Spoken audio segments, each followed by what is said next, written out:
Muy buenas tardes a todos. Nos presentamos. Buenas tardes, mi nombre es Erika Sánchez. Yo soy licenciada en Derecho, egresada y titulada por la Universidad Nacional Autónoma de México. Soy especialista en temas de derecho familiar y actualmente trabajo en el despacho de Cudo y Niño de Rivera, siendo la titular del área familiar. Y buenas tardes a todos nuevamente. Mi nombre es Manuel Niño de Rivera, soy licenciado en Derecho, egresado por la Universidad La Salle, y mi actividad profesional la he conducido, me he especializado en materia civil, familiar y mercantil. Y el tema que vamos a ver hoy precisamente es una de nuestras grandes pasiones y de mucho interés y relevancia y trascendencia para ustedes como familiares, como para sus familiares o para sus hijos. Y entiendo que esa es una de las razones por las que están aquí, por la que deben haber bastantes cuestionamientos a este respecto. Y entendamos, ¿qué tema vamos a tocar hoy? La capacidad jurídica y reconocimiento de derechos de personas con discapacidad. Y yo les pregunto a ustedes, ¿qué entendemos por capacidad jurídica? ¿Qué creen que es eso? ¿O por qué es relevante tener capacidad jurídica? ¿Alguien quiere participar? ¿Alguien quiere darnos su idea de qué es capacidad? ¿Qué entendemos por capacidad? Las obligaciones que adquieren como tal las personas. Exactamente, sí. Esa es una de tantas, ¿no? En estricto sentido legal hablamos que hay dos tipos de capacidades, ¿no? O de capacidad jurídica, la podríamos entender en dos tipos. Uno es la capacidad de goce y otro es la capacidad de ejercicio. ¿Qué es la capacidad de goce? Saber que somos titulares de derechos y obligaciones, que es lo que comentabas. Todas las personas, lo vamos a ver más adelante, tenemos derechos y obligaciones con independencia de la existencia, ¿no?, de algún tipo de discapacidad. Todos somos titulares de derechos y obligaciones. ¿Y qué es la capacidad de ejercicio? La capacidad de ejercicio es saber que yo como persona puedo hacer valer esos derechos, pero que al hacer valer esos derechos, pues también voy a tener obligaciones. Es recíproco, no es bilateral. Tengo derechos, pero también tengo obligaciones. Pero ¿qué es lo interesante en todo esto? Que no solo hablamos de una capacidad de goce y una capacidad de ejercicio, no solo saber qué derechos tengo y que los puedo hacer valer. Aquí el factor determinante para todos y cada uno de nosotros es la autonomía de la voluntad. ¿Qué voy a hacer con esos derechos y esas obligaciones que son inherentes a mí como persona? Para considerarse que una persona puede ejercer esos derechos válidamente, debe ser acordes a lo que establece nuestra legislación, nuestra ley. Y tenemos que saber que va a estar protegido por lo que establecen nuestras propias legislaciones. Entonces les decía, ¿quiénes consideran ustedes que tienen capacidad de goce y capacidad de ejercicio? Todos, así de sencillo. Todos tenemos capacidad de goce y capacidad de ejercicio, todas las personas. ¿Y dónde están reguladas estos derechos? En la Constitución política, correcto, primero. En los tratados internacionales. Tenemos que saber que los tratados internacionales y la Constitución son los ordenamientos jurídicos que nos van a regir. Yo hago una analogía y hablo específicamente en el ejercicio de derechos. ¿Cómo vamos a saber cómo actuar? Es un instructivo. Cuando ustedes adquieren un electrodoméstico nuevo, ¿qué leen? Las instrucciones. ¿Qué estoy comprando y cómo se va a operar? En materia de derechos y obligaciones de discapacidad, nuestro instructivo, por llamarlo de alguna manera, va a ser tanto la Constitución política como los tratados internacionales. Pero también hay normas secundarias, no me quiero meter en cuestiones de tecnicismos, ni mucho menos, pero tienen que saber que también hay normas secundarias. Tanto el Código Nacional de Procedimientos Civiles y Familiares, y también la jurisprudencia, que también es una forma de crear el derecho. Pero ustedes sepan, cuando tengan duda, consulten tanto la Constitución Política de los Estados Unidos Mexicanos, su artículo primero, lo vamos a ver ahorita, como los tratados internacionales.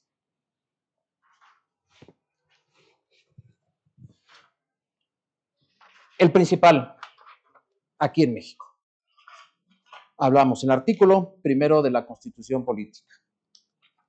¿Por qué es importante y por qué es trascendental este artículo?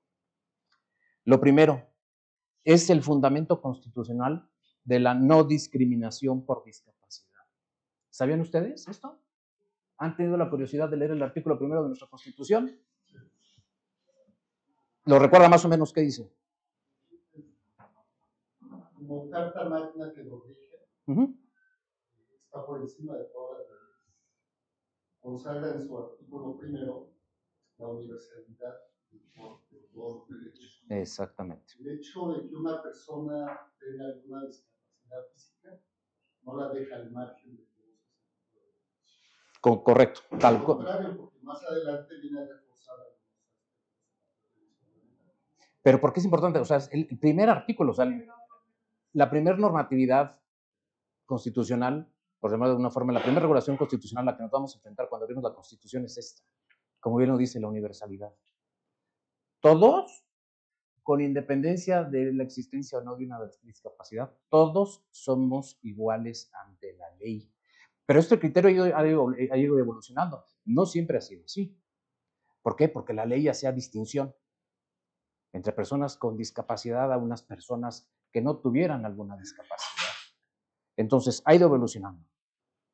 Entonces, en primer término, todas las personas gozarán de los derechos humanos reconocidos tanto en la Constitución como en los tratados internacionales, que es lo que veíamos en las dispositivas previas, ¿no? Que esas son la fuente principal del derecho en materia de respeto de derechos humanos. Ahora, las normas de derechos humanos se van a interpretar conforme a la Constitución y a los tratados internacionales. Cuando tenemos varias disposiciones que nos hablen de este tipo de derechos, ¿cuál va a prevalecer o vamos a aplicar? La que brinde el derecho más amplio en favor de las personas. Así de sencillo. Si tengo un tratado internacional que regula de mayor forma algún derecho, o cómo se va a regular ese derecho, vamos a aplicar el tratado internacional. Si tengo un artículo en la Constitución que regula de forma mucho más específica o mayor general algún precepto determinado en materia de prevención o cuidado de los derechos humanos, ese se va a prevalecer sobre el tratado. Y lo más importante, está prohibido cualquier tipo de discriminación motivado por discapacidad. El artículo primero no solo habla de discapacidad, no solo habla de la discriminación por discapacidad, habla de muchísimos tipos de discriminación, por religión, por identidad sexual, por edad. Pero en este caso, para lo que aquí nos ocupa, vamos a hablar de discapacidad. Entonces, sepamos, está prohibido cualquier discriminación motivada por discapacidad.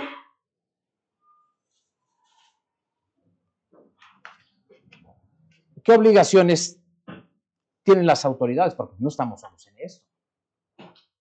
El propio artículo primero constitucional también establece que las autoridades están obligadas a respetar, promover, garantizar y proteger los derechos humanos. Aquí hablamos específicamente en materia de discapacidad. Están obligadas las autoridades. Esa es la parte preventiva, ¿no? Hablamos promover, respetar y garantizar. Pero también están obligadas a prevenir, investigar, sancionar y reparar cualquier violación que se sufra en materia de derechos humanos, específicamente de discapacidad. Y yo les pregunto, el Estado, al día de hoy el Estado mexicano nos garantiza el respeto a esta obligación que pone el artículo primero constitucional íntegramente? No. Sin embargo, o afortunadamente, tenemos instituciones, tenemos asociaciones como la APAC, que en cierta forma cubren las necesidades que se tienen para acatar íntegramente la obligación constitucional que deriva del artículo primero. Pero en principio, ¿de quién es obligación garantizar el respeto? El gobierno, el Estado, básicamente. Y esta obligación deriva del artículo primero constitucional.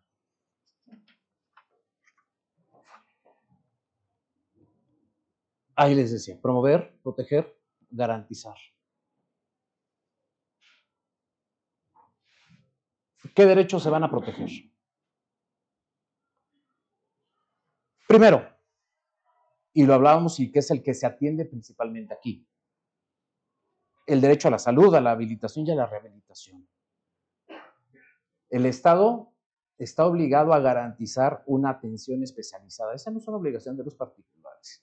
Es una obligación del Estado como tal, inherente al propio Estado, garantizar este tipo de atención.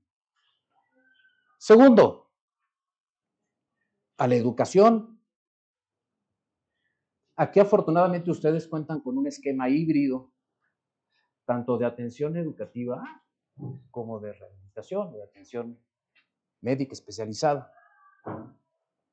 Esta es una obligación constitucional también. Tercero, trabajo y empleo, igualdad de oportunidades. Al día de hoy, ¿sus familiares tienen igualdad de oportunidades en el empleo? No. Pero no sé si coincidan conmigo que día con día se van abriendo este tipo de oportunidades gracias al trabajo que se realiza en instituciones como esta. Lo que se busca aquí es darles los instrumentos necesarios para que puedan incorporarse a una vida productiva. Y que se abran oportunidades para que sean independientes, autosuficientes y productivos. Ese es un derecho, lo vamos a ver también más adelante, que deriva de los propios tratados internacionales.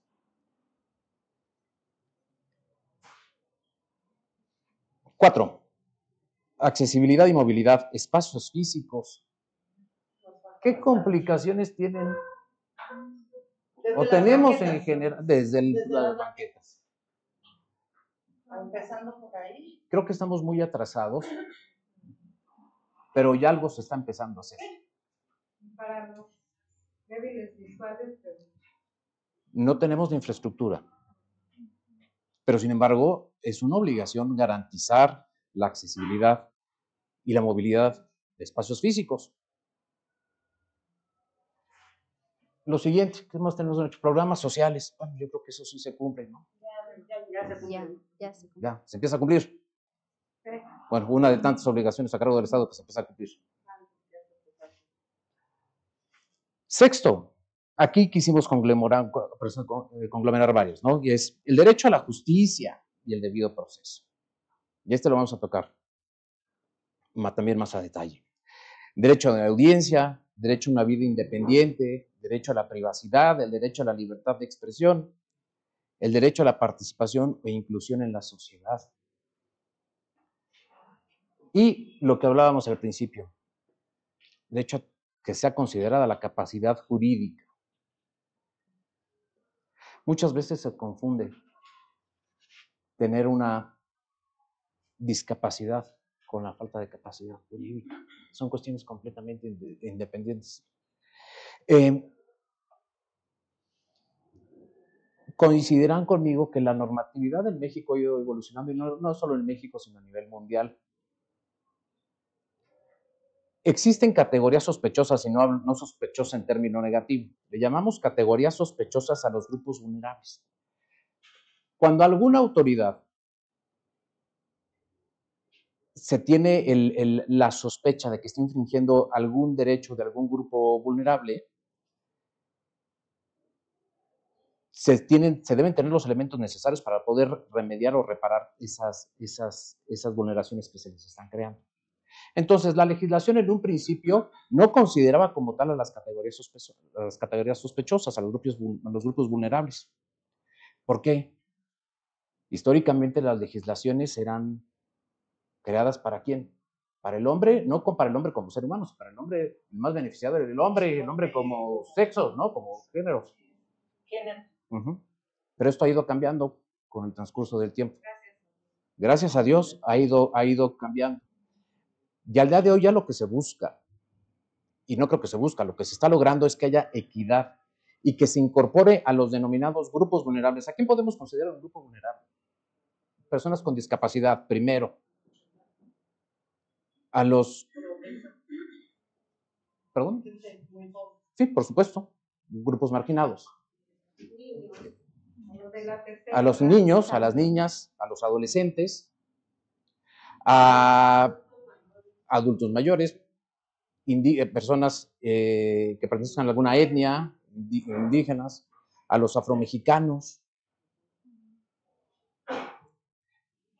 Entonces, la legislación se ha ido adecuando para poder cubrir todos este tipo de derechos por igual, con independencia de algún tipo de discapacidad, con independencia de la religión, con independencia del género. Y sin lugar a dudas, ha habido un cambio histórico importante en materia de capacidad jurídica, hablando específicamente de grupos con discapacidad o de personas con discapacidad.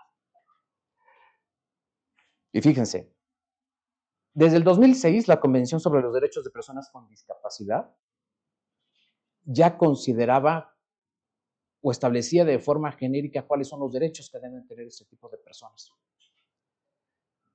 Y uno de los principales, y lo que nos ocupa el día de hoy, las personas con discapacidad pueden participar por sí mismas, y esto es importantísimo, por sí mismas en cualquier proceso jurisdiccional.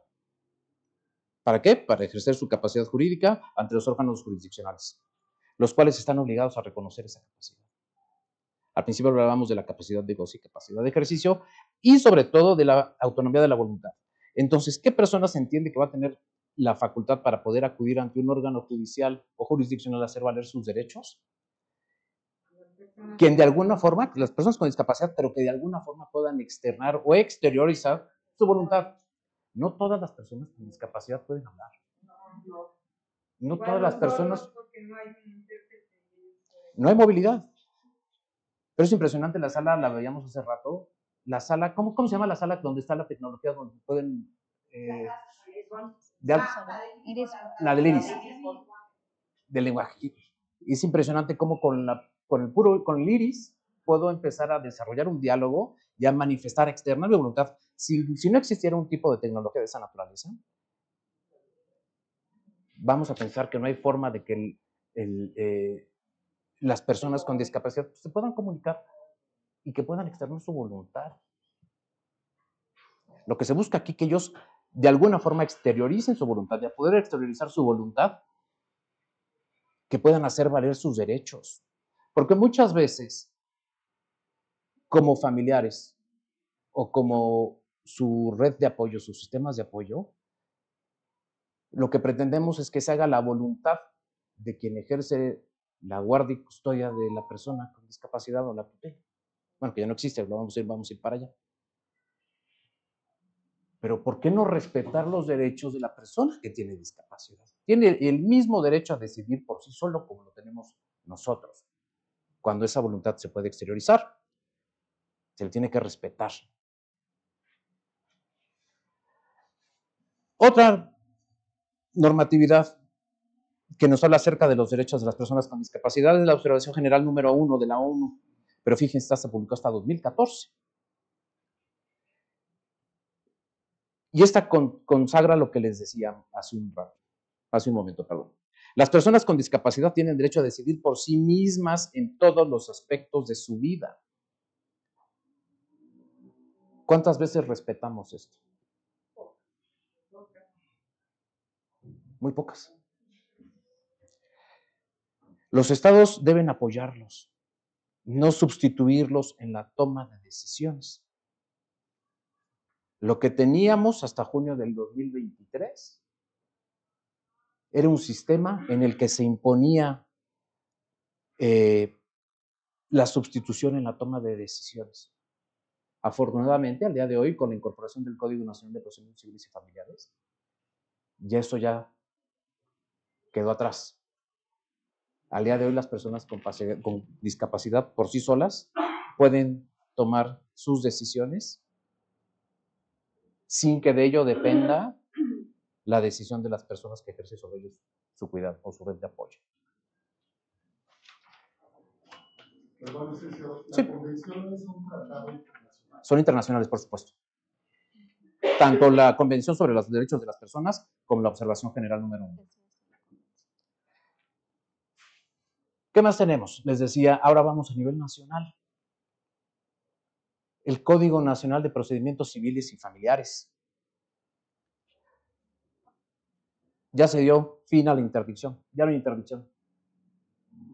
Estábamos acostumbrados a que si una persona... Por supuesto. Por supuesto, era obligatorio. Bueno, obligatorio hasta cierto momento si se quieren hacer valer derechos a nombre de la persona que tuviera discapacidad. Pero ya no existe la interdicción.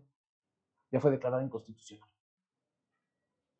Hace algunos años, por parte de APAC, la entonces directora del área de primaria y secundaria, nos invitó a unas pláticas en la SEP, las oficinas de la SEP, donde fueron a un tema jurídico, y todavía se hablaba mucho de la interdicción, que era importante que lo lleváramos a cabo, pero que sí era un proceso jurídico muy largo, que al final los jueces, es lo que en su momento yo entendí, es que realmente ellos eran los que determinaban quién se iba a quedar responsable de la persona con discapacidad. A ver, al día de hoy, el Código Nacional de Procedimientos Civiles y Familiares establece un proceso similar a lo que era la interdicción. O sea, desaparece como tal la figura de la interdicción, ya desapareció, que es lo que le recomendaba. Al día de hoy ya no. Es un sistema de naturaleza análoga en el que se va a priorizar la autonomía de la voluntad de la persona con discapacidad. ¿Sí? Esto lo va a explicar la licenciada en un momento. Pero sí, o sea, existe un procedimiento similar, sí, pero la interdicción per se ya no existe. Y eso hay que tenerlo muy claro. Entonces, ahora se reconoce que las personas con discapacidad tienen capacidad jurídica. Y esto, que es un logro que viene de la convención, ya se crea un sistema de apoyos para toma de decisiones. Es de apoyo, no es de suplencia. Ya hay un sistema de apoyos. Y criterios que son adoptados por la Corte. Van a ver ahí unos códigos QR y muy interesantes, los pueden escanear para descargar los criterios de la Corte. Me voy a parar. Adelante, por favor. También se los van a compartir.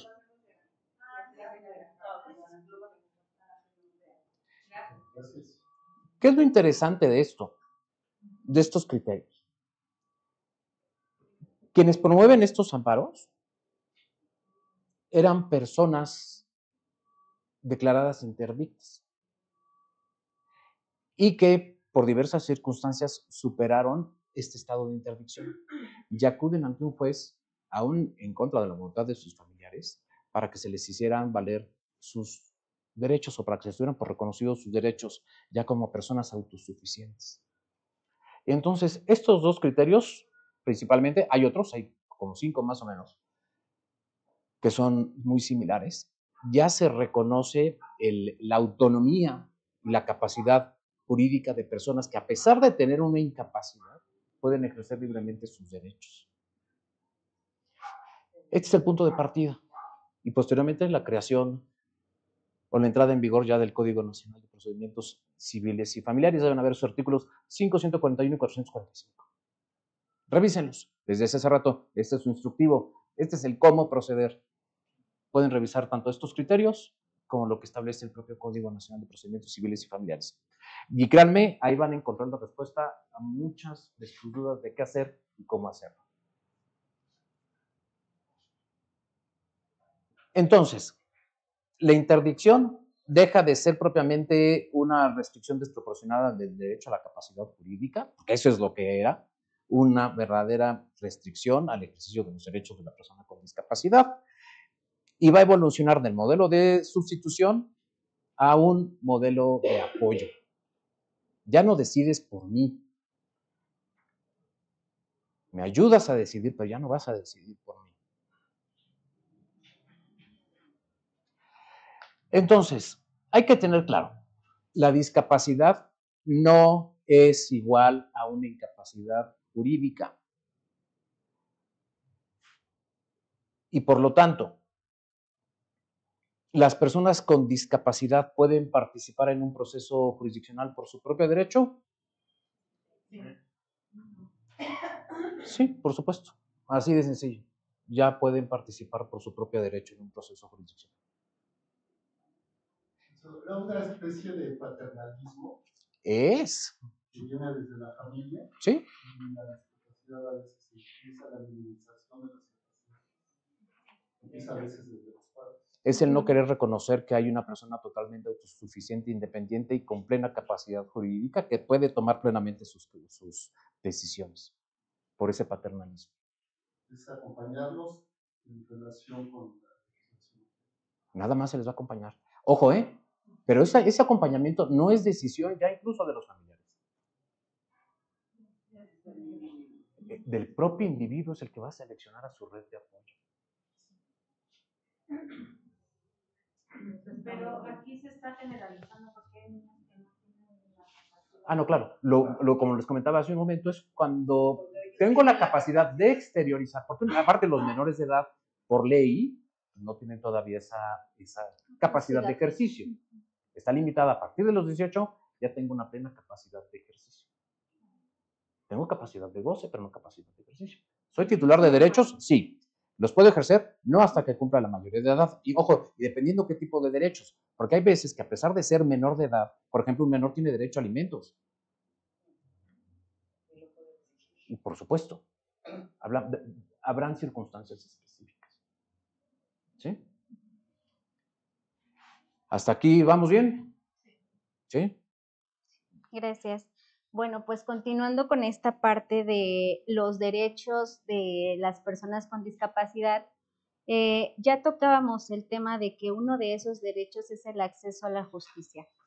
Entonces, partiendo de la cuestión de que ahora existe ese reconocimiento de derechos de las personas con discapacidad y que se han ya plasmado y que actualmente ya están, pues bueno, con la entrada en vigor de nuestro código ya están visibles, ¿no? Esta parte del reconocimiento de los derechos de las personas con discapacidad, porque anteriormente no se reconocía a una persona con discapacidad como sujeto pleno de derechos.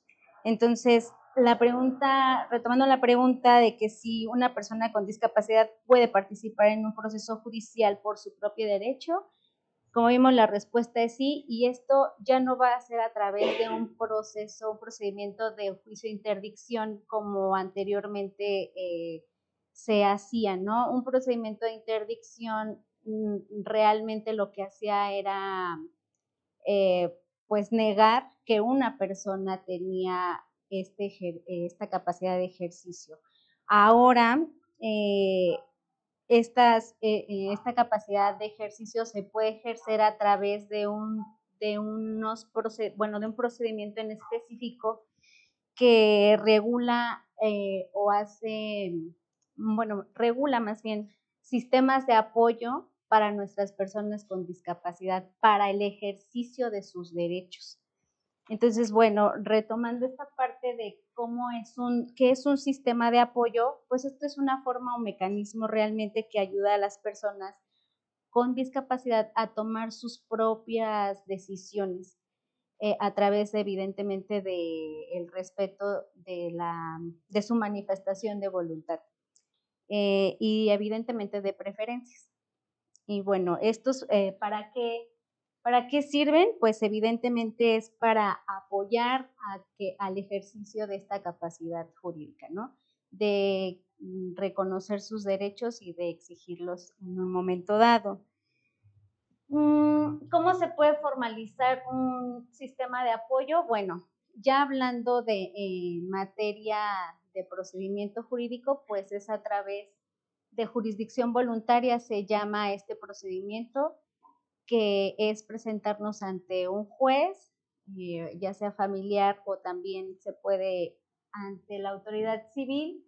En algunos casos puede ser a través de notario. Esto evidentemente es más fácil cuando una persona con discapacidad tiene la comunicación suficiente para exponer y manifestar su voluntad.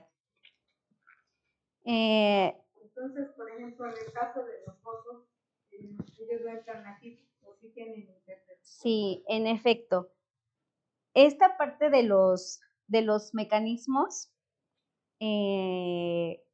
son, digamos, cuando una persona con discapacidad puede emitir su voluntad a través de diversos, ya sea, como lo comentábamos en el principio, a través de la sala de lenguaje.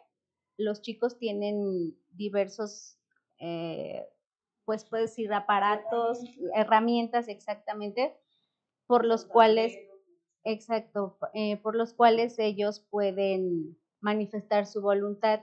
En el caso, por ejemplo, de estos sistemas de apoyo, entran justamente para todas las personas con discapacidad, atendiendo a sus necesidades, qué tipo de sistema de apoyo puede ser, ¿no? Un débil visual, escuchaba hace rato, ¿qué es un sistema de apoyo para un débil visual? Por ejemplo, un libro en braille, ¿no? Ese es un sistema de apoyo. Para una persona que tiene problemas de auditivos, pues bueno, existirán diversos mecanismos, o personas incluso, una persona también puede ser un sistema de apoyo para que a través de ellos nuestra persona con discapacidad pueda comunicarse. Exactamente, un intérprete o comunicador que les ayude a expresar pues lo que sienten y lo que ellos quieren transmitir. O una persona de confianza, pues un familiar, por ejemplo, un amigo, alguien con quien ellos tengan un vínculo muy cercano. Esto siempre atendiendo a su voluntad. Ya la parte de sustituir esa parte de yo te voy a ayudar porque yo quiero, porque yo tengo que, eso quedó atrás. Ahora la importancia aquí es saber que como una persona con discapacidad tiene esa capacidad de ejercicio, también se le tiene que respetar la voluntad plena. Entonces, otra forma de apoyo es, pues bueno, los formatos accesibles, ¿no? Como lo comentábamos con las personas que son débiles visuales, o incluso la asistencia técnica y tecnológica, como la licenciada Paula ya nos había hecho aquí el recorrido con las diferentes aulas y bueno, los diferentes instrumentos que tienen para lograr esta comunicación. En el caso de las personas con capacidad intelectual, en mi caso, por ejemplo, Sebastián habla, pero no se le entiende. O sea, yo puedo ser su intérprete porque lo entiendo. Pero ahí, y de repente su memoria pues es en ocasiones a corto plazo. Entonces, ellos cómo pueden decidir si él no necesita intérprete, no necesita ¿cómo se llama? La persona que le podría entender tal vez fuera a una persona cercana a él, ahí se tendría que tener un tutor, porque en mi caso, bueno, creo yo que no podría yo ser la persona que interpretara todo lo que él va diciendo. Sí, aquí es importante primero señalar que un tutor ya no esa figura ya no la contempla la legislación. Primero es importante tener en consideración que todas las personas, llámese, por ejemplo, como lo comentaba el licenciado Manuel, que pertenecemos a un grupo vulnerable, niños, niñas y adolescentes, mujeres, los de la comunidad, indígenas y en este caso las personas con discapacidad, todos somos sujetos de derechos. Entonces, es importante también establecer que los niños, niñas y adolescentes antes de sus 18 años, pues sus padres aún ejercen la patria potestad sobre ellos. Pero en nuestro caso la mayoría ya son mayores. Exactamente, a eso voy. La cuestión es la siguiente.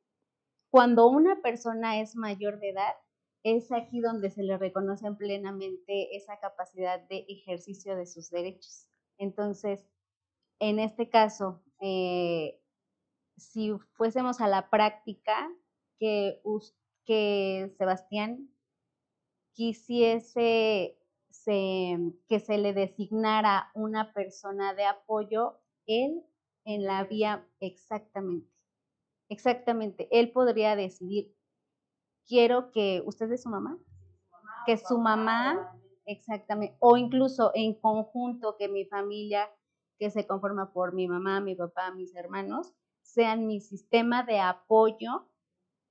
Y entonces, bueno, ya un juez evidentemente lo va a valorar, y lo que va a valorar primeramente va a ser esta parte de la manifestación de la voluntad.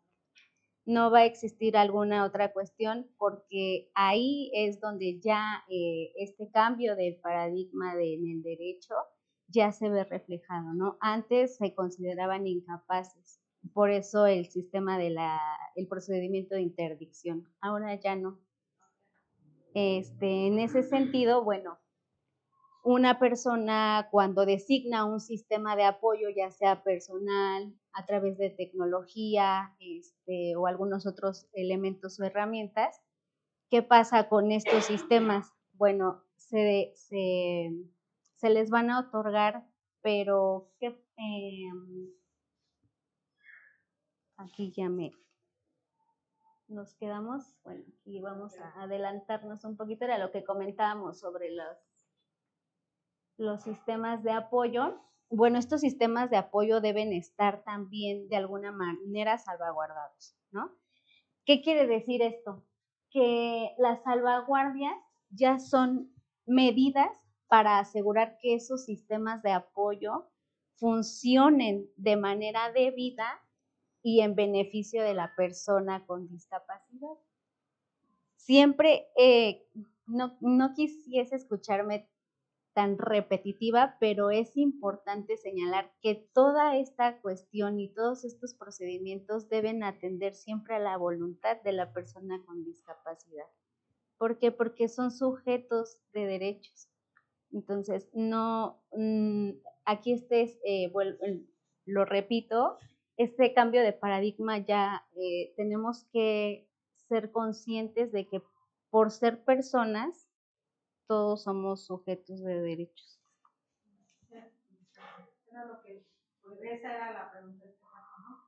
Están como generalizando porque si hay niños que intelectualmente no tienen esa capacidad, ¿no? O sea, sí en realidad está bien, le están dando derechos, pero sí es una realidad que no es lo mismo un niño que usa silla de ruedas que tiene la inteligencia para decidir con quién, como un niño que intelectualmente, aunque no, o sea, no hay esa capacidad, hay cómo procede legalmente esa parte. Sí. Bueno, primeramente quiero comentarles que estos sistemas de apoyo y salvaguardas van a subsistir en cualquiera de estos dos, vamos a ponerlo como ejemplos, de una persona que puede emitir su voluntad y de otra que no puede.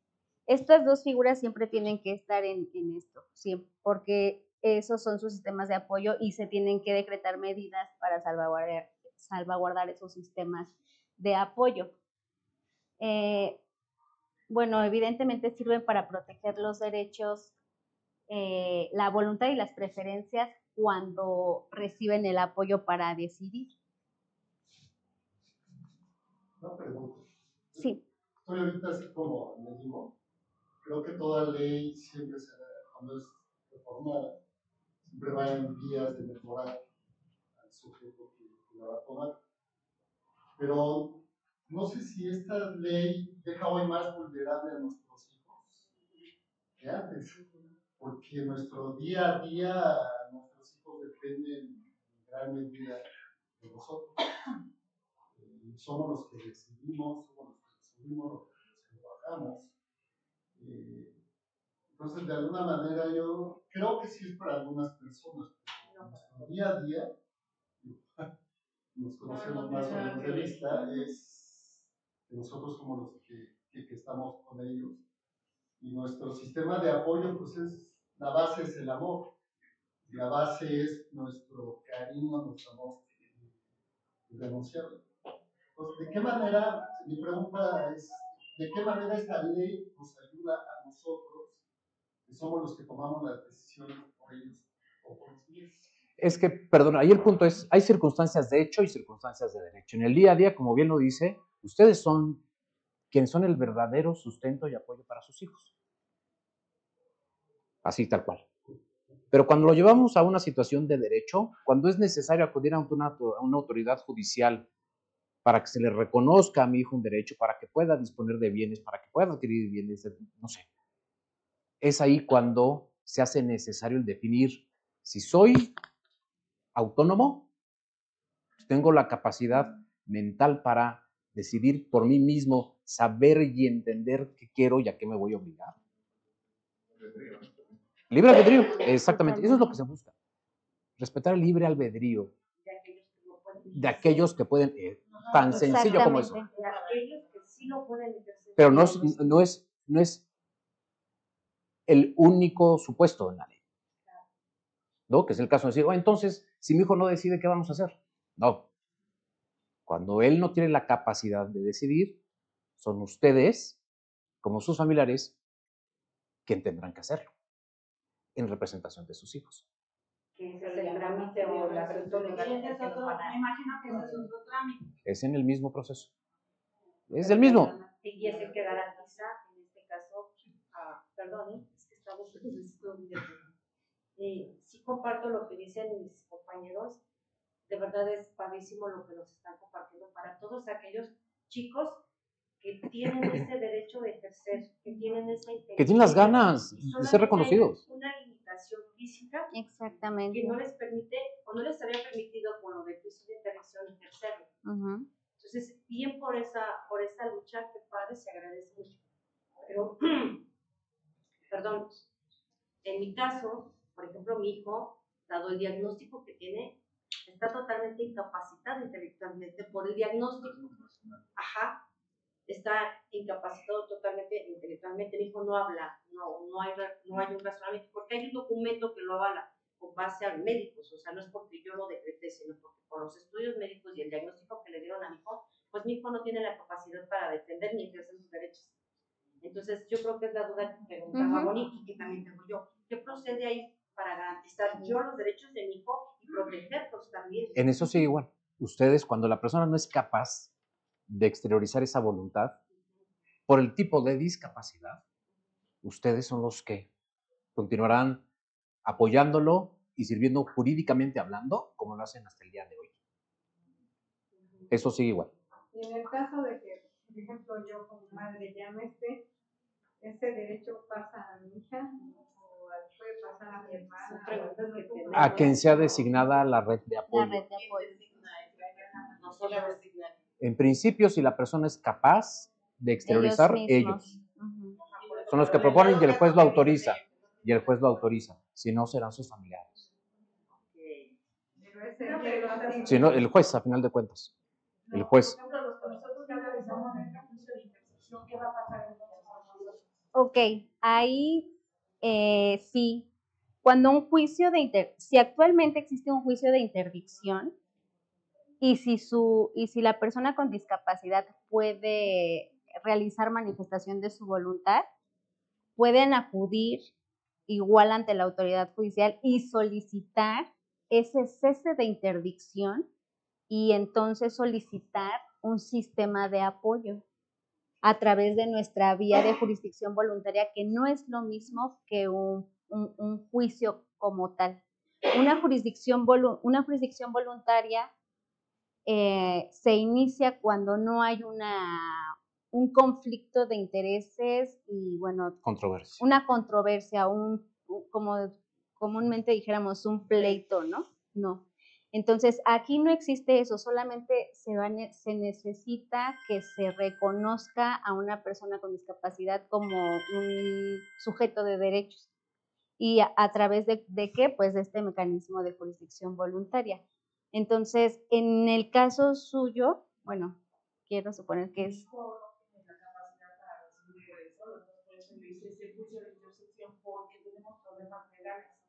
Entonces, el juez me dijo que tenía que hacer una cosa para que lo representara. Si no, él no tenía ni voz ni voto.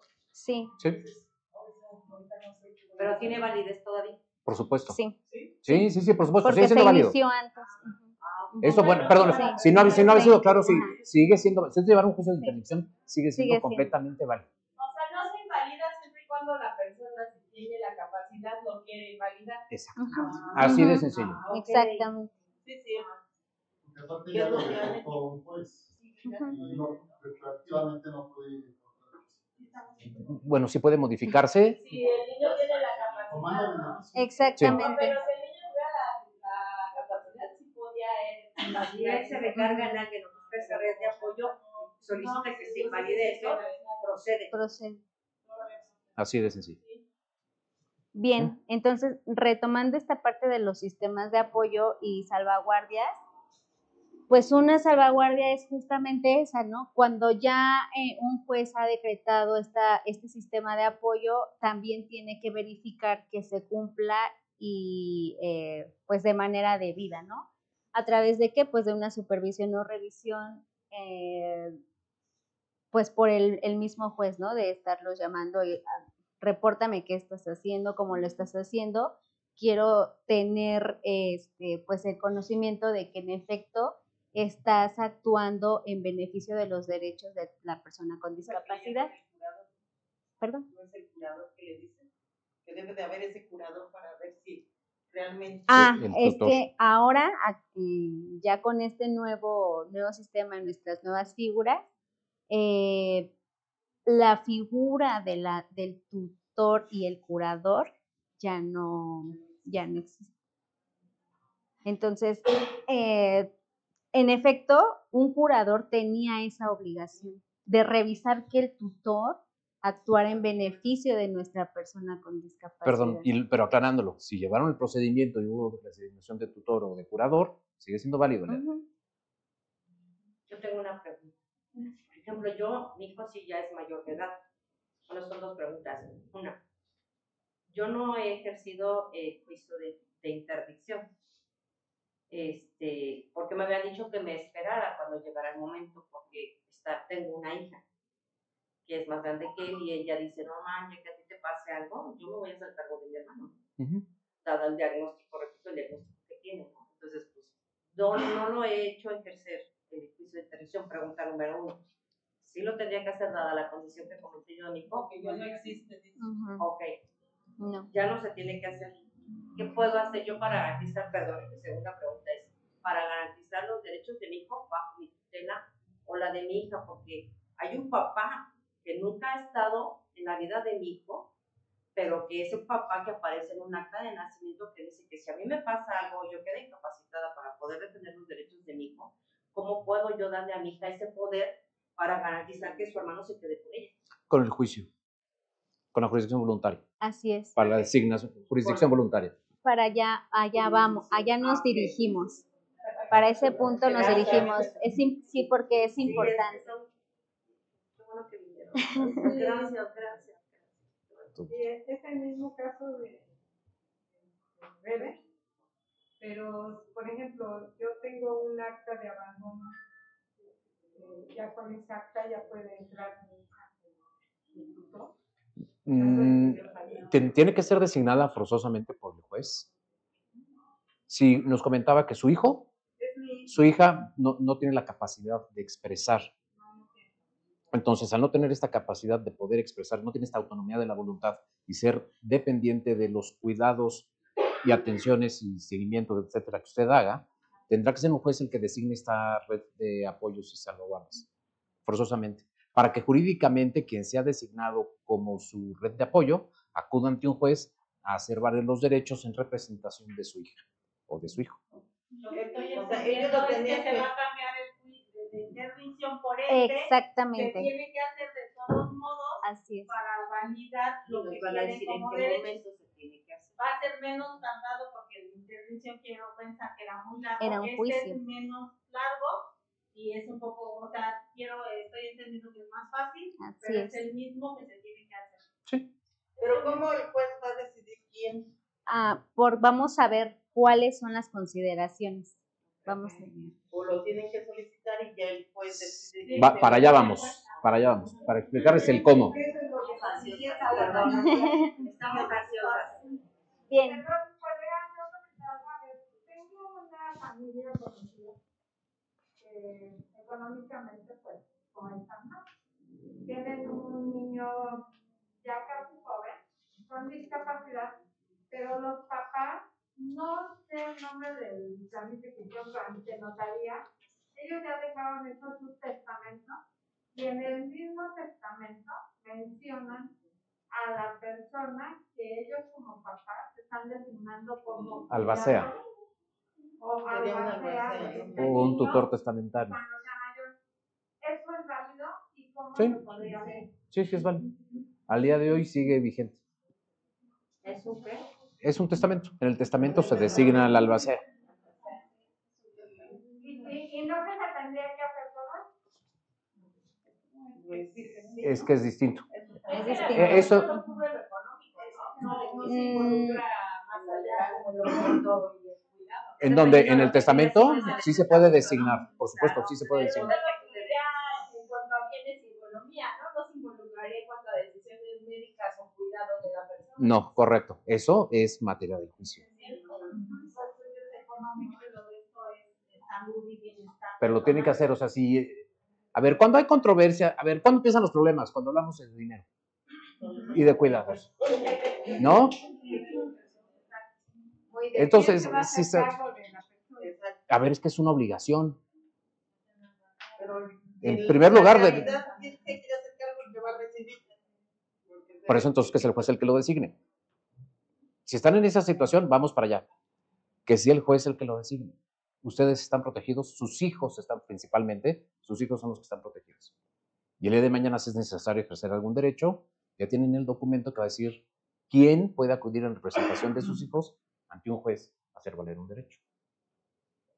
Bien, continuando con esta parte y en camino hacia lo que a sus cuestionamientos, vamos a retomar esta parte del rol del juez familiar.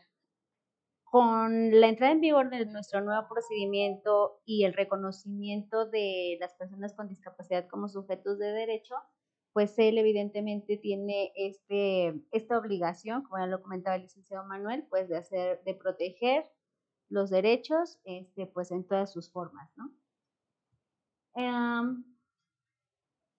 Aquí, el juez siempre va a tener en consideración la voluntad. Primero, la voluntad de nuestra persona con discapacidad.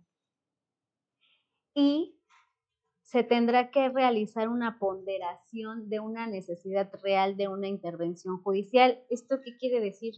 No todas las personas con discapacidad necesitan solicitar una designación de apoyo o de sistema de apoyo porque pueden manifestar su voluntad.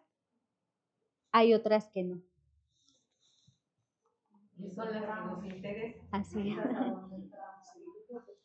Entonces, la pregunta es, ¿qué sucede si para el ejercicio de la capacidad jurídica de una persona con discapacidad requiere un sistema de apoyo? Entramos a nuestro procedimiento de designación.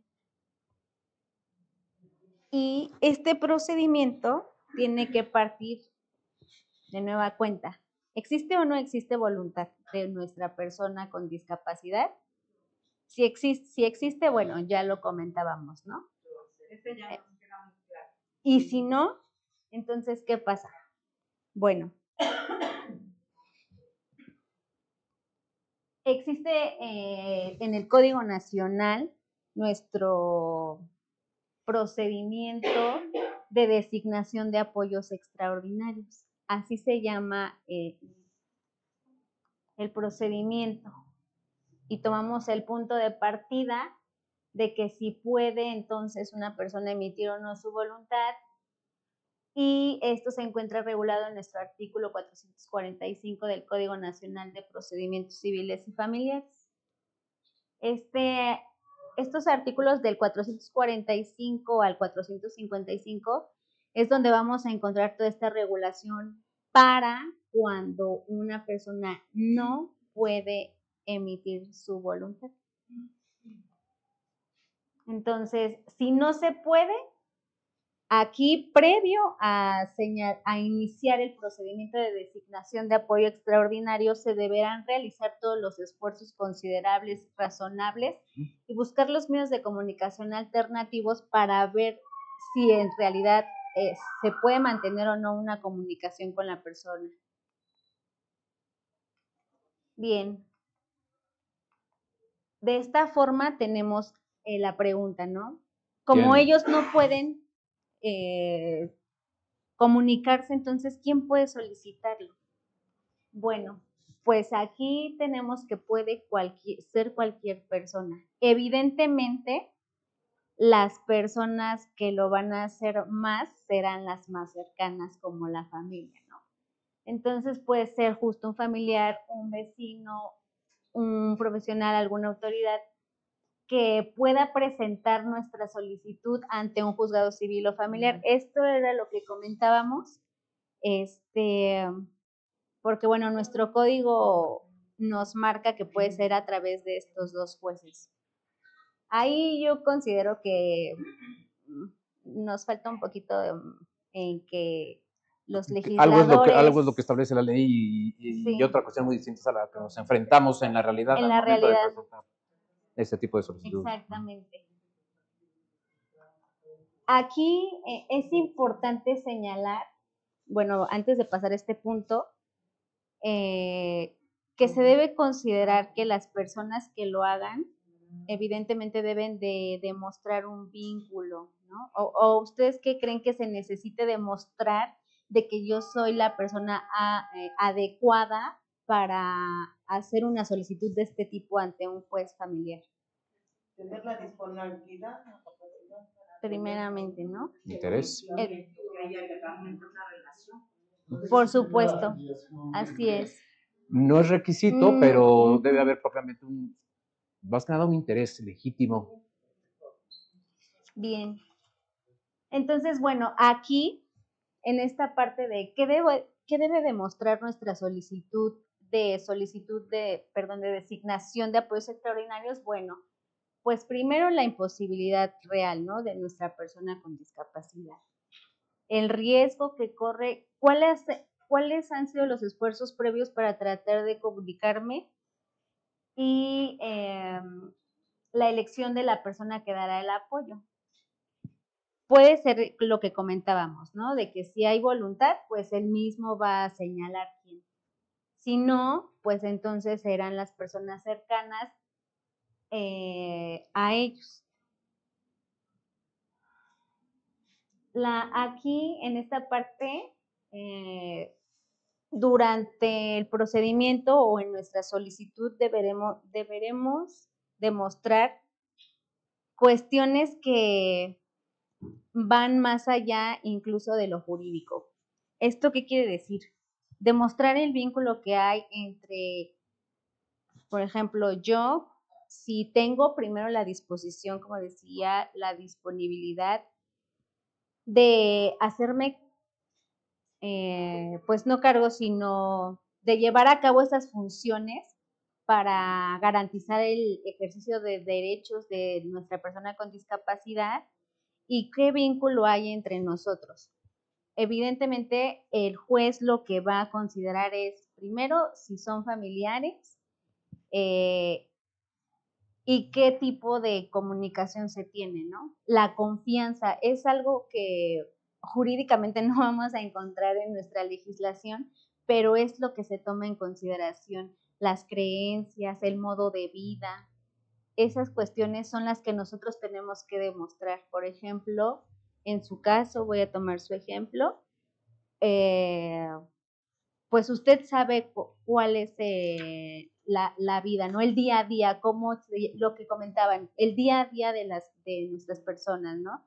Sus actividades, cómo lo realizan. Entonces, todo eso lo debemos de demostrar ante el juez a efecto de que le garanticemos que somos las personas adecuadas que van a ser las personas que ejerzan a través de este sistema, pues los derechos y garanticen los derechos de nuestras personas con discapacidad.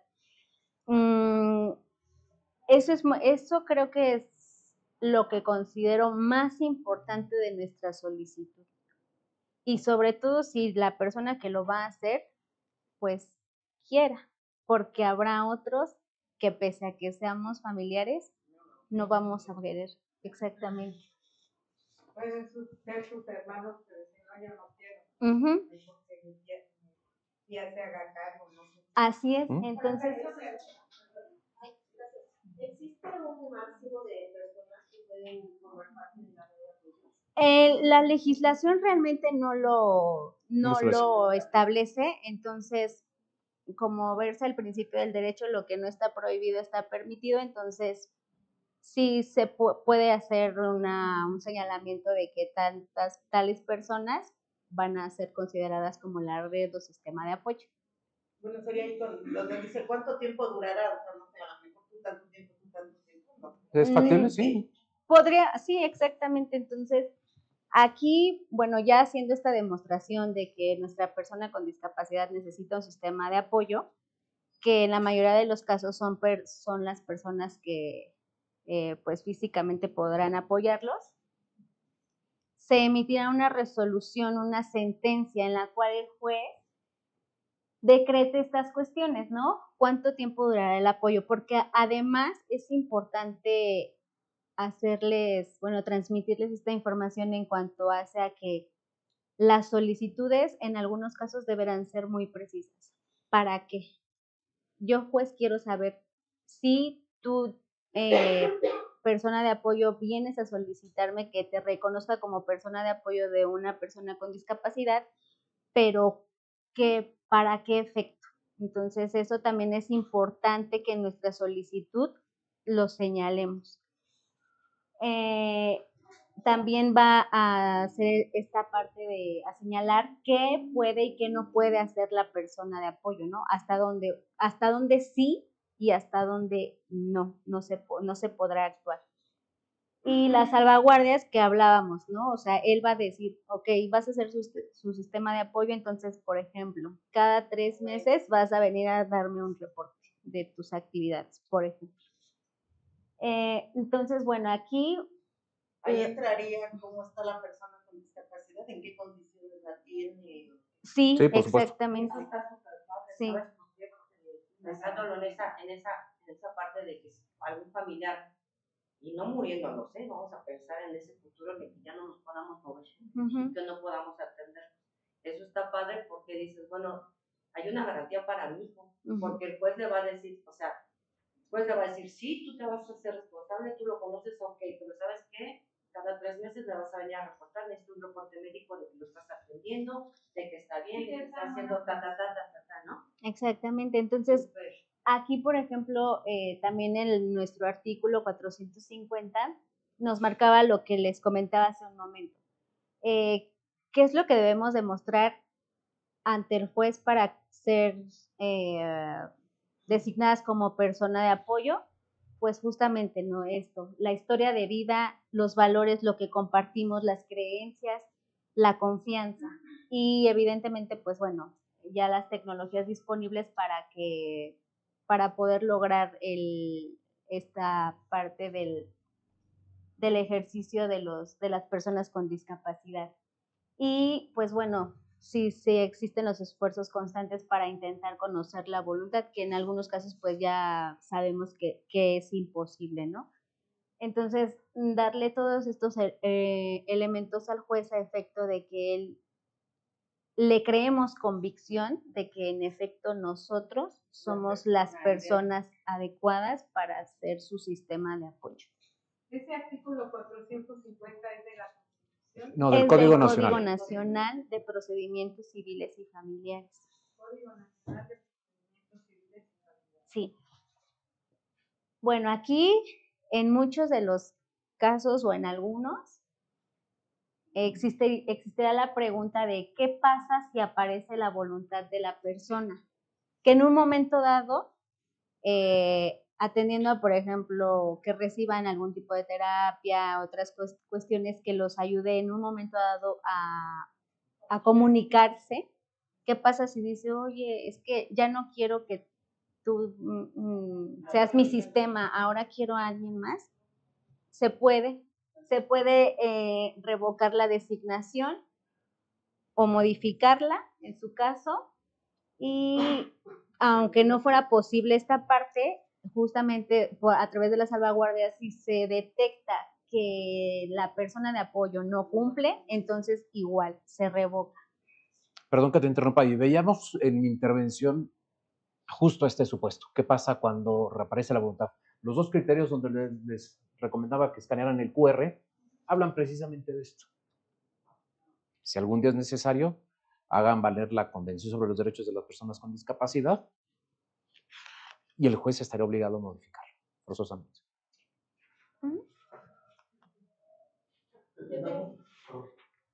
Esto pasa, por ejemplo, cuando la persona de apoyo decide, o sea, a ver, ¿es obligatorio estar con la persona con discapacidad? O sea, mi pregunta va enfocada a ¿qué pasa, por ejemplo, yo soy persona de apoyo, ¿no? Pero yo decido que mi hijo va a estar mejor atendido en una institución, hospitalizándolo, ¿no? Hay instituciones especiales. Digo, no estoy actuando de mala voluntad o sea, esto es enfocado en su bienestar, en que ella está mejor atendido. ¿Qué pasa en ese caso? Lo que prevé la ley es que no hay un abandono real de las obligaciones de nosotros frente a nuestros familiares, ¿no? O a la persona con discapacidad que tenemos a nuestro cuidado. O sea, puede Sí, ser lo tu que se apoyo procura. y estar a lo mejor como Sí. en una institución, pero Sí. yo estoy en una. Ahí se justificaría a lo mejor porque va a tener un mejor cuidado en una institución que conmigo. No, y aparte, porque a lo mejor la persona tiene también que hacer su trabajo. Sí, lo que sanciona la ley es el abandono. Ahí entra ya el ejemplo de Malú, lo que hizo con su hija. Así es. Que Malú, exactamente, Malú dijo ya, ella por enfermedad, la mamá, no tiene más redes de apoyo, no tiene más hijos, no tiene más familia, y ella por enfermedad dijo, ya no puedo. Entonces un médico le dijo a ella, ¿sabe que no busca una institución? Porque si no, usted se va a morir, ¿qué se va a hacer cargo de ella? Entonces buscó esa red. Es que hay varias aristas. Una cosa es el cuidado de día a día, la circunstancia de hecho, y otra cosa el de derecho. Jurídicamente quien sigue siendo responsable. Esta persona que aunque trabaje y esté ocupado toda la parte del día, de ella es quien será el responsable de ejercer los derechos. Así es. Sí, o sea, Malú no perdió todos sus derechos como mamá, porque sigue siendo responsable, pero ya no podía cuidarla, entonces la metió al instituto. Yo tengo una pregunta. Mi hijo sí es capaz de tomar decisiones, mi hijo sí se comunica de forma oral. Yo no puedo designar una red de apoyo para que yo esté segura de que va a estar bien. Por ejemplo, él se va a quedar con mi pensión de trabajo, él se va a quedar con mi casa. Entonces, ¿cómo asegurar el patrimonio de mi hijo? Porque la visión es la visión. Aquí y en Chile es la visión.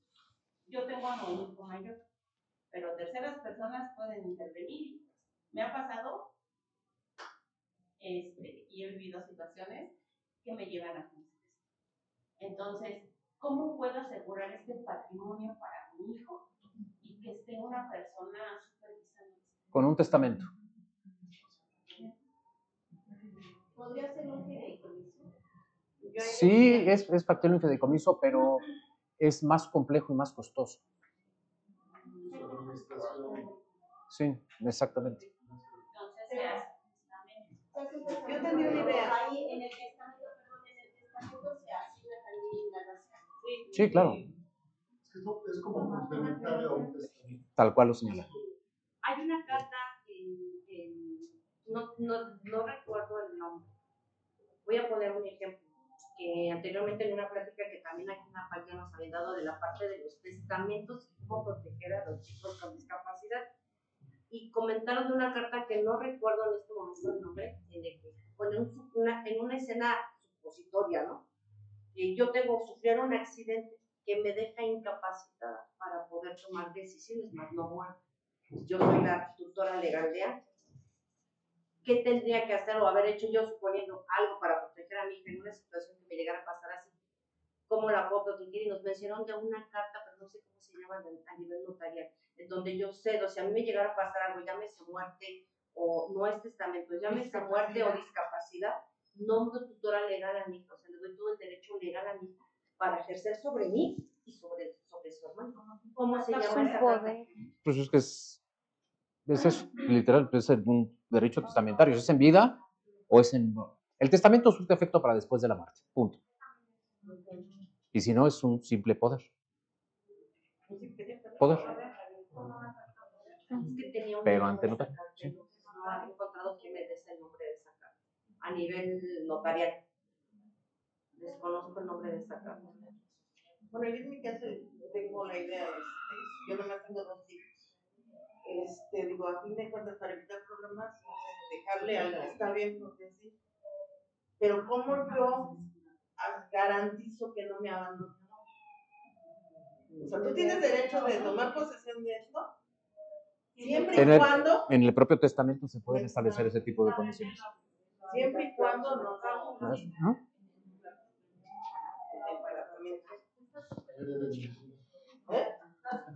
Chicas. Las reflexiones finales y las Ok. Con una última pregunta. Con este último punto que mencionó mi licenciada, con ese punto, por ejemplo, si a mí me pasara algo, el papá de mi hijo llegara a querer que peleara a mi hija, no, mi hija es, bueno, no, mi mamá, pues me quedo con mi hermano, ¿no? Pero su papá podría venir a pelear. ¿Qué? ¿Patrimonialmente hablando? No, patrimonialmente no creo que pueda pelear nada, no lo tengo. Pero me refiero a, no, que le quisiera quitar a mi hijo. Cuando hay un abandono del incumplimiento de las obligaciones que como papá le son inherentes, se puede demandar la pérdida de la patria potestad. Si ya es mayor de edad, ya no está sujeto a una patria potestad, pero si hay una incapacidad, entonces sí seguiría sujeto. Entonces hay que demandar la pérdida. Y aparte porque tienes tú la pensión de... No, pero, no está como abandono porque sí tiene una pensión. Pero la pérdida, manifestaba que no cumple. Pues ha cambiado de trabajo muchas veces el señor, pero al final del día, o sea, sí hay, o sea, legalmente como tal, pues está demandado. Ajá, pero, y ha cumplido en periodos cuando no se cambia de trabajo, pero cuando se cambia de trabajo, pues hay que volverlo a buscar. Aquí la situación del punto que quiero llegar es, pues sí, o sea, económicamente vamos a poner así esta cuestión, pero personalmente no conoce, nunca ha convivido conmigo, no conoce nada de eso. Bueno, las obligaciones son... Eso a él le da derecho, le está aportando, le da un derecho, pero ¿qué derecho podría que ser nomás porque pagó para su manutención y decir ya me lo llevo porque lo he mantenido aunque no lo conozca? Existen causas no solo de pérdida, sino de suspensión también de la patria potestad. Podría ser una causa de suspensión de la patria potestad. O sea, puedo promover una suspensión de patria potestad basada en que el señor nunca ha convivido. Exactamente. Aunque tal cual. Por Aunque supuesto. le dé pensión. Suspensión. Yo tengo una pregunta, Ana, porque yo hace muchos años tengo lo de la pensión alimenticia, el padre no está pensión ni nada. Últimamente, bueno, hace como 2 años fui otra vez a promover. Me dijeron que yo ya no podía hacer nada porque esa, o sea, ya tiene muchos años esa pensión, que fue en 1997 y que yo tenía que hacer precisamente el juicio de interdicción para que yo pudiera volver a ¿Reactivar? Esa pensión. Bueno, la pensión alimenticia se pierde únicamente por una resolución judicial, cuando se cumple la mayoría de edad o por muerte. ¿Hay uno de esos supuestos? No. Bueno, Pero si es incapaz. Pero si es incapaz. Si es una discapacidad, perdóneme, si es una discapacidad, si es una discapacidad, sigue vigente. La obligación alimentaria subsiste. Aunque cumpla la mayoría de edad, sigue vigente. Por supuesto. Sí, yo sé eso, pero yo cuando fue en el 2000, bueno, fue hace 2 años todavía, yo obviamente la dejé así porque me dijo que está vigente. Eso tenía que ejercer, yo tenía que hacer el juicio de interdicción para que yo fuera la tutora legal de mi hijo y yo obviamente promover esa pensión. Pero esa pensión alimenticia se decretó a consecuencia de ¿qué? Pues de abandono precisamente porque... ¿Ya había nacido su hijo? Sí, o sea, el papá hace poco no tenía 2 años. La pensión subsiste. No me la quisieron hacer. Pues es una obligación de la autoridad hacerlo a la ley. Hay que revisar el caso en particular, pero tiene todo su derecho a reclamar. Unas consideraciones finales. Perdón, ya ahorita entramos ya, si tienen alguna duda final. Lo más importante, como consecuencia de, si les rezas, por favor, a reflexiones finales. Bueno, lo primero, no, No, las reflexiones finales. La primera, lo más importante, ya es el reconocimiento de los derechos de las personas con discapacidad. ¿Estamos claros entonces ya con eso? ¿Sí? ¿Y una segunda reflexión? Sí. Esta parte, el rol de la sociedad como facilitadora del ejercicio pleno de derechos. Aquí voy a hablar y me voy a comunicar con ustedes como familia de nuestras personas con discapacidad. Nosotros mismos ponemos muchas barreras. ¿Por qué? Por el apego y por considerar erróneamente que son incapaces de muchas cosas. Nosotros los empezamos a... Totalmente. Entonces, específicamente en ese sentido, pues bueno, es un tema para la reflexión. Primero, que las personas con discapacidad, por ser personas y por el respeto a su dignidad humana, tienen que ser consideradas como tal. No son incapaces de nada. Y segundo, bueno, pues pese a sus limitaciones, siempre van a existir mecanismos que los ayuden en el ejercicio de sus derechos. Y pues bueno, por nuestra parte, en esta parte de la exposición ha sido todo. Una última pregunta. Yo sabía de antemano que justamente el juicio de interrupción también, así como era como protegerlos, como dicen, esa parte de protegerlos, de que ellos no tenían esa capacidad jurídica de, pues, de expresar lo que sentían y todo, también era una parte que los protegía, precisamente que les decía, por ejemplo, que precisamente tenían esa incapacidad de autonomía para protegerse. ¿En qué cuestión estoy hablando de eso? Acerca, por ejemplo, por ejemplo, yo conocí el caso de un chico, él sí tiene juicio de intervención y siempre traía el papel, ¿no? Que él no estaba capacitado para eso. Él le daba por entrar, por ejemplo, entraba con su mamá, pero él ya entraba directamente y agarraba los productos y él los destapa y se los come. Entonces el cajero vio y le dijo que pagara. Entonces este chico no se puede comunicar nada, o sea, él sí como que no. O sea, él sí sabe tomar los productos, comérselos, pero nada más. Pero su mamá estaba, o sea, estaba dentro también, pero estaba en otro pasillo tomando los artículos que ella quería. Entonces, este muchacho del Oxxo ya le estaba llamando a la patrulla porque ya lo estaban acusando de robo. Y entonces en esa parte también como que ese juicio de interdicción también los protegía de esa manera. Ahora voy por otro punto, ¿no? Por ejemplo, yo soy madre de un chico. Al final de cuentas, pues es hombre, ¿no? Entonces, por ejemplo, mi hijo ve a chicas y ahora con lo que está mucho de moda y con la protección que está de más para la mujer, que ya si un individuo ve mal a una chica, ya está acoso sexual. Entonces mi hijo muchas veces ha visto así a chicas, pero por ejemplo él ve a una chica que viene con falda, con vestido y dice, ahí va una señorita, y ve a una chica que va con pantalones, ahí va una muchacha. Entonces digo, si en un momento dado, por ejemplo, ¿cómo defendería yo a mi hijo si ya no tengo también esa barrera que en ese entonces también el juicio de intervención era también lo que hacía? No es requisito, porque en este caso es inimputable. O sea, no puede ser culpado por una conducta de la cual él no es consciente. Exactamente. Sí, pero ella solo buscar como, bueno, algo que avalaba. Exactamente, aunque no tenga un reconocimiento ante un juez de lo familiar de su condición. Ahorita habla de que ya no existe el juicio de interrupción, pero no veo a la señora que apenas hablábamos de eso, que según no le quieren dar la atención del seguro porque no tenía ese juicio. Ya no está. Porque para que le dieran la atención del seguro tenía que tener Bueno, que te digo que todavía están poniendo esta barrera de juicio. Yo fui a promover el hace 2 años. Pero es que hay que analizar cada circunstancia en particular, porque en base a lo que requiera otra autoridad, puede ser que sí sea necesario promover. ¿Okay? Bueno. En ese sentido, no hay límite, o sea, puede ser cuando haya alguna demanda donde me requieran. soy su sistema de apoyo. Mientras no me lo requieran, no lo promuevo. Exactamente.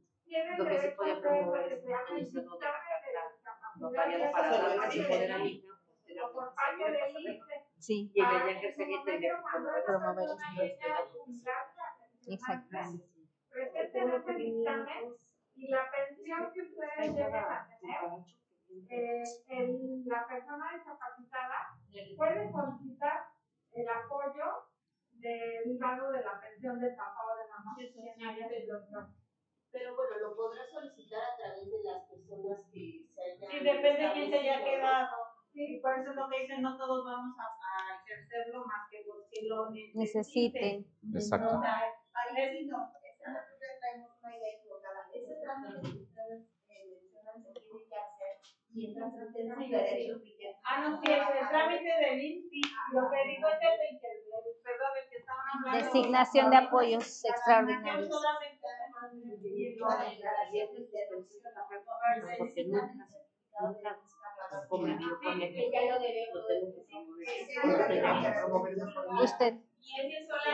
Usted, porque Obviamente no. hizo un juicio. Nada más. Ahí está la cuestión. Pero mi hijo mayor, a su hermano, Edictos, por edictos.